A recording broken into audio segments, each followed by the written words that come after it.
우리 이 지도 이제 아주 지겹게 많이 보셨어요. 이제 수요일마다 계속 이 지도만 보고 있어가지고 이제는 아마 외우실 정도이지 않을까라는 그런 생각이 드는데, 지난 시간까지 한번 보시면은 이 이스라엘을 둘러싸고 있는 인접 국가들이 굉장히 많았다. 그리고 어떻게 정세가 흘러갔는가라는 것을 한번 살펴봤는데요.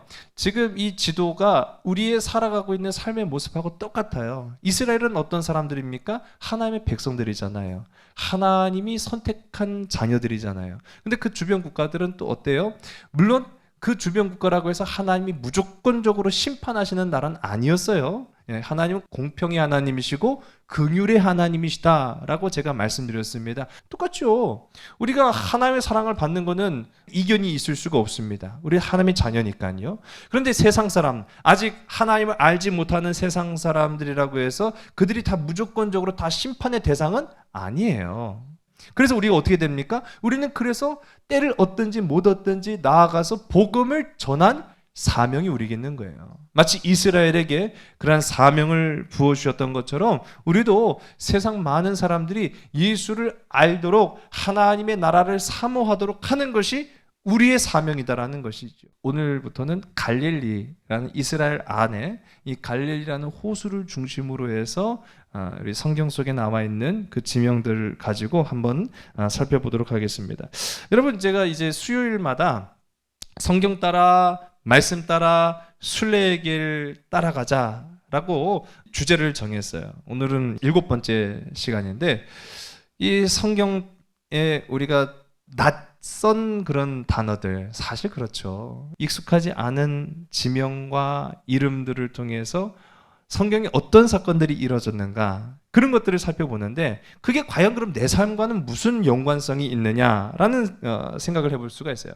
앞서도 이 지도만 보더라도 우리의 관계가 꼭 곧 이스라엘의 관계였다라는 것을 설명할 수 있는 것처럼 말씀을 통해 우리의 삶의 실마리를 풀어갈 수 있습니다. 그리고 말씀을 통해 우리가 삶에 해결되지 못한 문제들을 성경을 통해서 찾아볼 수가 있어요. 이해되지 않던 문제가 해결될 수 있습니다. 보지 못했던 답을 볼 수 있습니다. 오늘 말씀을 통해서 저와 여러분의 삶에 해결되지 못한 응어리진 삶의 문제들이 해결될 수 있는 복된 저와 여러분 다 되시기를 주의 간절히 소원합니다.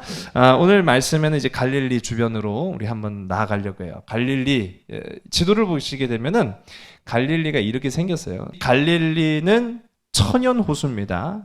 자연적으로 이제 형성된 물이 흘러내려와서 생겨난 호수인데, 이 갈릴리 우리가 성경 가운데 가장 많이 익숙하게 들었던 지명이죠. 왜 그렇습니까? 갈릴리는요, 우리 예수님의 사역의 중심지였어요. 예수님이 이 갈릴리를 중심으로 해서 사역을 많이 하셨습니다. 그리고 또 한 가지 중요한 것은요, 이 갈릴리 호수가 결코 이제 그림에서도 보시는 것처럼 작지가 않아요. 작지가 않기 때문에 이 갈릴리 호수가 이스라엘의 아주 중요한 수자원이었어요. 이스라엘은 사실은 모든 땅이 다 비옥하지 않습니다. 그렇기 때문에 물이 굉장히 중요한 나라예요. 그런데 그렇게 굉장히 중요한 나라에서 이렇게 큰 호수가 있다는 것은요, 굉장히 중요하다는 것을 의미하는 거거든요. 이 갈릴리는 길이가 21km. 제가 다시 한번 보여드릴게요. 자, 이 갈릴리 위에서부터 밑에까지 길이가 21km, 또 가로는 13km. 둘레를 쭉 돌아가면은 53km. 그리고 이 물의 깊이는 43m 정도. 근데 이 갈릴리는 어떻게 형성이 됐느냐라고 하면 맨 위에 이제 여기 부분, 여기 부분으로 오늘 이제 중요한 부분 여기 나온 거예요. 갈릴리는 이제 대략적으로는 설명만 드리는 거고, 이 위에 부분으로 강이 흘러요. 어떤 강일까요?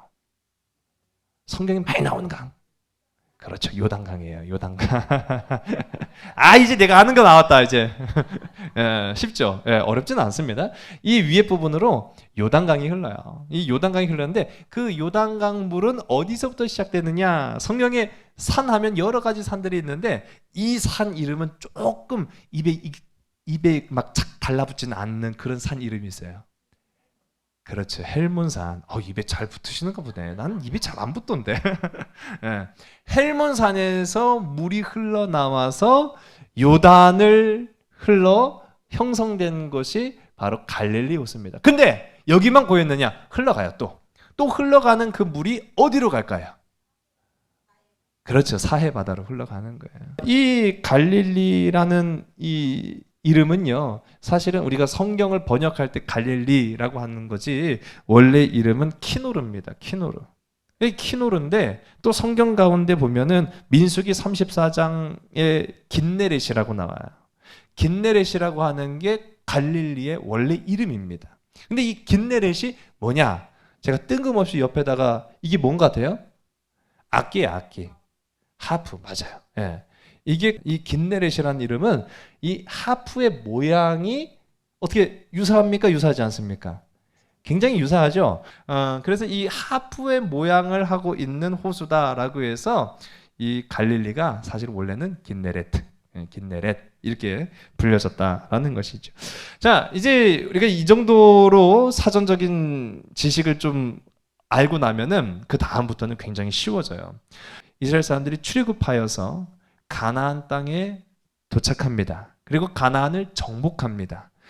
정복한 가나안 땅을 나눠서 배정받았어요. 이 갈릴리 지역은 납달리 지파가 배정을 받아요. 아니 뭐 그렇거나 말거나 뭐 우린 상관없어요 지금 사실은. 그런데 제가 이 말씀을 드리려고 하는 이유가 뭐냐면은요, 원래 배정받은 지파는 납달리예요. 그런데 거기에 꼽살이 껴갖고 한 지파가 더 이 갈릴리 지역에 주는 풍요로움을 누린 지파가 하나가 있어요.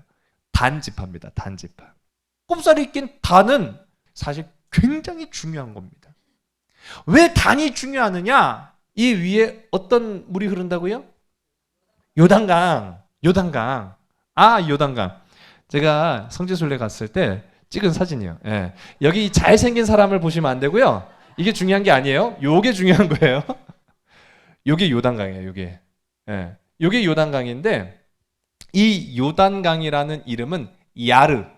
그러니까 이 야르라는 말은 흐르다라는 뜻이고, 단으로부터. 그러니까 단이라는 지파가 여기 나오는 거예요. 그러니까 요단 하는 것은요, 야르단을 말하는 거예요. 그러니까 단으로부터 흘러나온 물, 그게 바로 요단강이거든요. 그러니까 요단강이 굉장히 중요한 겁니다. 여러분, 엄청 중요한 거예요. 또 한 가지 이 단 지파가 굉장히 중요한 것은요, 지도를 이제 또 살펴보겠습니다. 지파별로 나온 지도인데 밑에서부터 시므온, 유다, 여기 단이 있습니다. 여기 단이. 제가 한 가지 또 퀴즈 드려야죠. 레위 지파를 제외한 11지파가 가나안 땅을 배정받았잖아요. 근데 유일하게 두 군데를 차지하고 있는 지파가 있다고. 예, 단지파죠. 자, 단지파입니다. 예. 근데 왜 이 단지파가 중요한가라고 하면은 여기가 최북단이에요.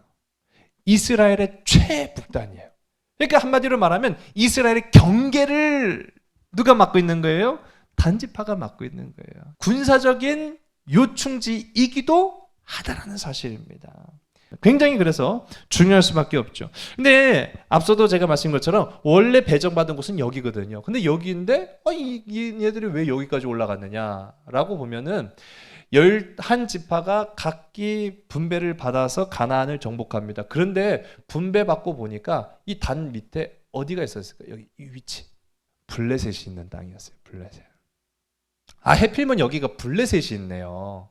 여기 블레셋이 있으니까 블레셋이 끊임없이 이스라엘을 괴롭혔다고 말씀드렸잖아요. 근데 이스라엘을 끊임없이 괴롭혔던 이 블레셋은 무장한 해양 민족이었습니다. 이스라엘이 감당하기가 참 어렵고 버거웠어요. 그런데 딱 거기 맞붙어 있는 게 단지파였습니다. 단지파가 그렇게 블레셋과 늘 붙어서 지내다 보니까 싸움이 분란이 끊임이 없었어요. 그래서 단지파가 블레셋과 늘 붙어 있어서 싸움과 분란이 끊임이 없을 때 민족의 영웅으로 나타났던 한 인물이 성경에 딱 등장하는데 그 이름이 요셉이라고요? 모세라고요? 이제 아는 사람 다 나오네. 여호수아라고요? 자, 이스라엘 최고의 영웅. 다윗이 단지파 출신이 아니죠. 삼손이 나타납니다. 이 끊임없는 분란과 싸움에 견딜 수가 없어서 단지파가 위로 올라가는 거예요. 자, 그래서 단지파가 두 군데를 차지하게 되는 거죠. 앞서도 말씀드린 것처럼 이 단지파 출신에는 영웅 호걸이었던 삼손이 있다라고 말씀드렸어요. 그 단지파는 그러면 어디로부터 비롯됐느냐? 사실 12지파는 다 누구의 자녀입니까? 이제 아는 성경 지식 제가 다 물어보는 거예요. 어렵지 않아요. 예. 그렇죠. 야곱이에요. 야곱. 라헬과 레아 말고도 2명의 부인이 더 있었어요. 그러니까 4명의 부인을 통해서 12명의 자녀를 낳습니다. 그래서 이 12명의 자녀들에게 각각 지파를 하나씩 이제 형성하게끔 만든 거죠. 근데 이 단은 라헬의 몸종이었던 빌하의 자녀예요. 이제 궁금증이 조금씩 해결이 될 겁니다. 아니, 이 갈릴리가 굉장히 풍족한 땅이고 납달리라는 지파가 차지하고 있는 땅인데 지금 단이 꼽살이 꼈잖아요.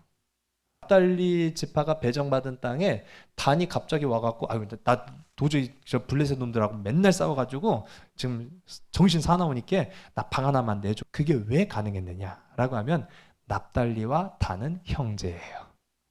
빌하에게 2명의 아들이 있었는데 첫째가 단이었고 둘째가 납달리였습니다. 이렇게 같은 배에서 난 자녀이지만 성경을 보게 되면 이 두 형제 지파가 성격은 굉장히 달랐다라고 말합니다. 성경을 한번 보겠습니다. 단은 길섭의 뱀이요 새길의 독사로다. 말굽을 물어서 그 탄 자를 뒤로 떨어지게 하리로다. 아멘. 이 단지파가 만만한 족속이 아니란 걸 말하는 거예요. 괜히 하나님께서 단을 블레셋 딱 옆에다가 붙여놓은 게 아니에요. 창세기 49장 21절의 말씀을 납달리는 노인 암사슴이라 아름다운 소리를 바라는도다. 아멘. 그 형은 독사 새끼인데 그 동생은 암사슴이야. 그러니까 성격이 굉장히 달랐던 것 같아요. 또 성경 가운데 보면은 신명기 33장 22절의 말씀입니다. 우리 함께 있으면 시작. 단에 대하여는 일렀으되 단은 바산에서 뛰어나오는 사자의 새끼로다. 아멘. 이 단은 그냥 막 겁없는 물불을 가리지 않고 돌진하는 그런 뛰어오는 사자 새끼와 같다. 이게 삼손이 왜 나왔는지 알 것 같죠. 삼손 같은 성격이 삼손만 그랬던 건 아닌 것 같아요. 근데 23절 신명기 33장 23절의 말씀을 봅니다. 시작. 납달리에 대하여는 일렀으되 은혜가 풍성하고 여호와의 복이 가득한 납달리여 너는 서쪽과 남쪽을 차지할지로다. 아멘. 납달리에 대해서는 은혜가 풍성하고 축복이 가득한, 보고만 있어도 넌 참 좋구나. 내 마음을 기쁘게 하는구나 라고 하는 존재가 바로 납달리였다라는 거예요. 형제지만 다른 모습이구나 라는 느낌이 드는데 그렇다고 해서 납달리 만만한 게 아니에요. 괜히 한 배에서 난 게 아니더라고요. 사사기 5장 18절을 보게 되면 우리 함께 읽습니다. 시작. 스불론은 죽음을 무릅쓰고 목숨을 아끼지 아니한 백성이요 납달리도 들의 높은 곳에서 그러하도다. 아멘. 나중에 전쟁에 나갔고 각 지파별로 백성들을 모집해서 전쟁터에 나갑니다. 각 지파마다 막 그 용맹과 호전성이 다 달랐어요. 근데 성경은 말하기를 납달리는 죽음을 무릅쓰고 목숨을 아끼지 않을 정도의 굉장히 용맹한 사람들이었다라고 말해요. 그러니까 이 빌하의 자녀였던 단과 납달리 이 두 형제는요 다 굉장히 호전적인 사람들이었다라는 것을 보게 됩니다. 그런데 이 두 형제 지파가 나중에 가서는 완전히 다른 결말을 맺게 돼요. 자, 이게 여러분 오늘 이 시간 우리가 이 수요예배를 통해서 어떻게 그 한 배에서 나서 비슷한 성격을 가지고 살았음에도 불구하고 완전히 다른 결과로 나아갈 수밖에 없느냐, 그게 오늘 우리가 깨달아야 될 부분입니다. 단을 먼저 말씀드리면은 단은요, 사사기 18장 30절 이후로는 아예 나타나지도 않아요. 충격적입니다. 왜 충격적이냐고요? 호적에서 아예 빠졌어요. 여러분, 호적에서 빠지다라는 게 굉장한 의미잖아요. 사사기 18장 이후로는 단이라는 그 지명의 명칭만 남았고, 지파라든지 족속이라든지 자손이라든지 그 이후에는 아예 나타나지 않아요. 어디 갔냐고요? 그 영웅호걸의 민족들이 다 어딜 가버렸냐고요. 요한계시록에서는 12지파의 수에 아예 단은 빠졌습니다. 단과 에브라임이 빠져요. 단서가 뭐냐? 무엇이 단을 그렇게 12지파의 족보에서 아예 빠져나오게끔 만들었느냐? 이게 단을 사라져버리게 만든 단초예요. 뭐가 문제가 있을까? 오늘 본문의 말씀입니다. 우리 함께 읽습니다. 시작. 내가 네게 돌로 제단을 쌓거든 다듬은 돌로 쌓지 말라. 내가 정으로 그것을 쪼면 부정하게 함이니라. 아멘. 여러분, 다듬은 것과 다듬지 않은 것의 차이가 무엇이겠습니까? 성경적으로 보면은요, 다듬은 돌은요, 한번 따라해봐요. 불순종. 불순종입니다. 왜 불순종일까요? 분명히 하나님이 다듬지 말라고 했으니까. 다듬지 말라고 했는데 다듬으면 불순종이죠. 말을 안 들어먹은 거잖아요. 그럼 왜 다듬지 말라고 했느냐? 왜 있는 그대로 4개의 뿔이 이렇게 나 있습니다. 4개의 뿔이 있는데 보시면은 아주 매끄럽게 다듬었어요. 이 돌을 다듬기 위해서는 뭐가 필요하겠습니까? 그렇죠. 정을. 오늘 성경에 나와요. 정을 가지고 깨야 돼요. 다듬어야 돼요. 누가 다듬어야 돼요? 사람이. 사람의 무엇으로 다듬어야 됩니까?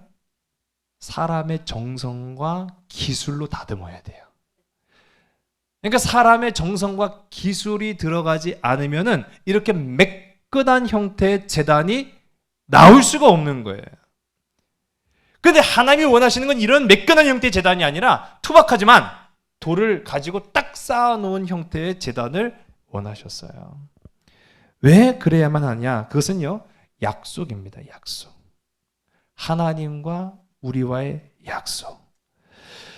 돌을 다듬는다는 것은 방금 말씀드린 것처럼 인간의 기술과 노력이 들어가야 돼요.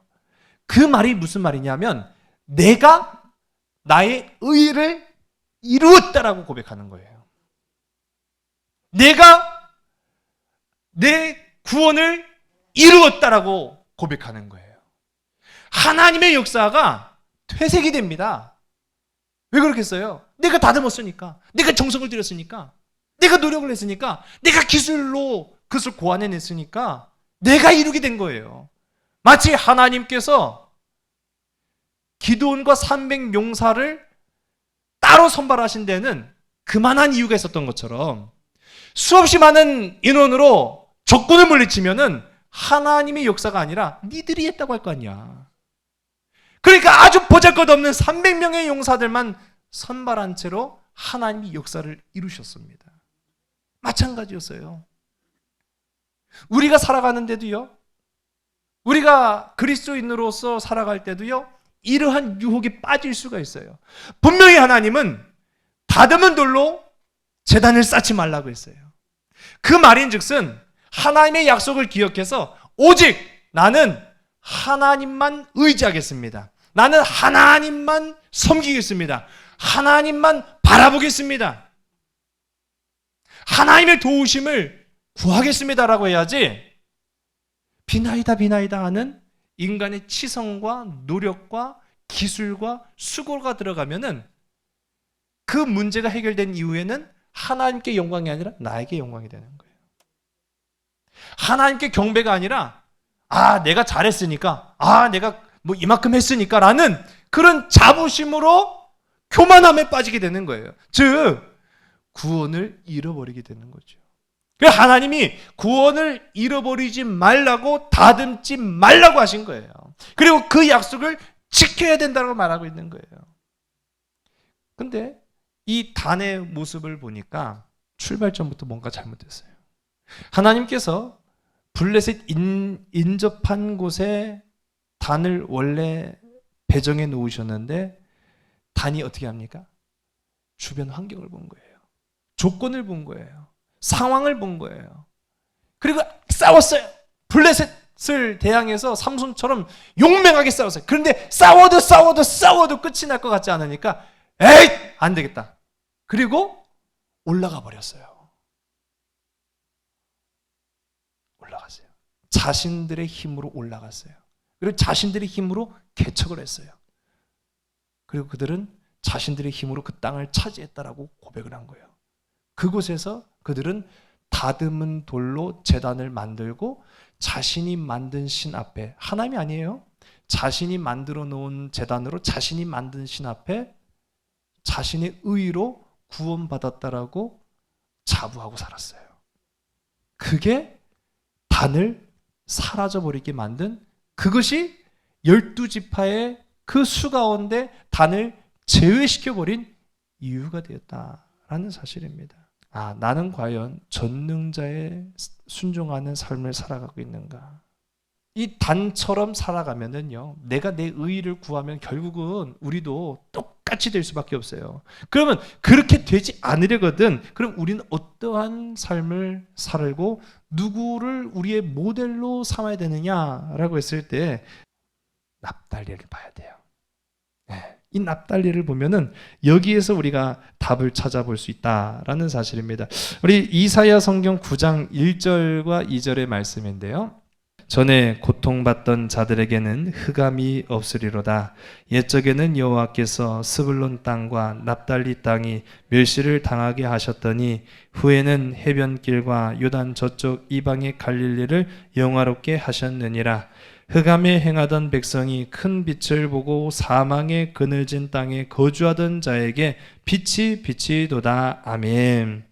자, 이거는 납달리를 향한 이사야의 예언의 말씀입니다. 자, 단만 힘들었을까요? 단만 힘든 건 사실은 아니었어요. 뭐 이스라엘이 다 블레셋과 싸웠지 어떻게 그 붙어 있다고 해서 단지파만 싸웠겠습니까? 다 힘들었어요. 오늘 우리의 상황도 똑같아요. 아니 누구만 힘들지 않아요. 다 힘든 삶을 살아가고 있는 거예요. 다 어려운 인생길을 우리가 거쳐 나가고 있는 거예요. 그런데 그 어려운 길을 아이씨 난 못 참아 못 살겠어 라고 우리가 뛰쳐나가 버리잖아요. 그럼 그때부터는요 하나님의 그 보호하심 가운데 거할 수가 없어요. 근데 납달리도요, 물론 갈릴리를 끼고 풍요로운 것을 누렸다라고 해도 납달리가 굉장히 고통을 많이 당했던 민족입니다. 그런데 납달리는요 끝까지 견뎠어요. 무엇 가지고요? 하나님과의 약속을 의지해서 인내하고 순종했습니다. 자, 오늘 이게 우리에게 주시는 말씀이에요. 우리도 우리의 삶 속에 우리가 힘들다고 뭐 나라 버리고 다른 나라 이민 갈 수 있겠습니까? 우리가 부모 버리고 다른 부모님을 내 부모라고 말할 수 있겠습니까? 아니에요. 우리의 상황을 바꿀 수 없어요. 때로는 우리가 살아가고 있는 환경 바꾸지 못할 수도 있어요. 우리는 한 분 하나님을 의지하는 거예요. 그래서 하나님이 나에게 약속하신 그 구원의 여망을 바라보면서 인내하고 순종하는 삶을 택하는 거예요. 그것이 마태복음 4장 13절서부터 16절에 성취가 됩니다. 우리 13절서부터 우리 16절까지 우리 화면 보시고 함께 했습니다. 시작. 나사렛을 떠나 스불론과 납달리 지경 해변에 있는 가버나움에 가서 사시니 이는 선지자 이사야를 통하여 하신 말씀을 이루려 하심이라. 일러스되 스불론 땅과 납달리 땅과 요단강 저편 해변길과 이방의 갈릴리여 흑암에 앉은 백성이 큰 빛을 보았고 사망의 땅과 그늘에 앉은 자들에게 빛이 비치었도다 하였느니라. 아멘. 정확하게 예언이 성취가 되었죠. 어둠 가운데 있던 자들이 하나님과의 약속을 믿고 의지하고 인내하고 순종했을 때 그 어둠에 빛이 비치기 시작하고 솟아나기 시작하고 그들을 위로하였다라는 거예요. 그 빛이 누굽니까? 바로 예수 그리스도. 다는 자신의 의를 통해서 구원함에 이르고자 했지만 결국은 그 다듬은 돌, 그냥 자기 의인 거예요. 다듬은 돌이라는 것은요, 내 멋대로 사는 걸 말하는 거예요. 내 잘난 맛에 사는 걸 말하는 거예요. 다는 결국은 그 다듬은 돌로 인해서 완전히 사라져버렸지만 납달리는 인내하고 순종하였더니 하나님께서 그의 삶을 비춰주시더라. 여러분, 오늘 우리의 삶이 납달리 같을 수도 있고 단 같을 수도 있습니다. 어쨌든 우리는요, 단과 납달리처럼 싸우며 살아가는 인생이에요. 악과도 싸워야 되고요, 유혹과도 싸워야 되고요, 인생의 모든 삶에 닥쳐오는 파도와도 싸워야 되는데 우리 힘만으로는 견딜 수가 없는 상황이 참 많아요. 그때 내 의만 의지하고 나아갔던 단과 달리 납달리처럼 끝까지 인내하고 순종하고 하나님과의 약속을 지켜서 순수한 다듬지 않은 정결한 예배자가 되었을 때 하나님이 그의 삶을 비춰주시더라. 오늘 복된 저와 여러분의 삶 가운데도 고단하고 힘든 여러분의 삶의 발걸음 속에도 그러한 빛이, 영광이 위로가 되어서 여러분의 삶에 놀랍고 풍성하고 아름다운 열매가 가득 넘쳐나기를 주의 이름으로 간절히 소원합니다. 기도하시겠습니다. 살아계신 아버지 하나님, 오늘도 주님의 은혜 참으로 감사합니다. 수고하고 애쓴 저들의 삶의 발걸음과 일터 가운데 주님 함께하여 주시지 않았더라면 아버지 지금까지 우리가 나아오지 못하였을 것입니다. 오늘 우리 모든 믿음의 지체들의 삶도 하나님께서 빛을 비추어 주셔서 위로함이 있게 하여 주시옵소서. 참된 평안이 있게 하여 주시옵소서. 자녀들의 기쁨이 넘쳐나는 복된 삶이 되게 하여 주시옵소서. 모든 것 주께 온전히 의탁하오며 참사랑 되시는 나사렛 예수 그리스도의 이름으로 감사하며 간절히 기도드렸사옵나이다. 아멘.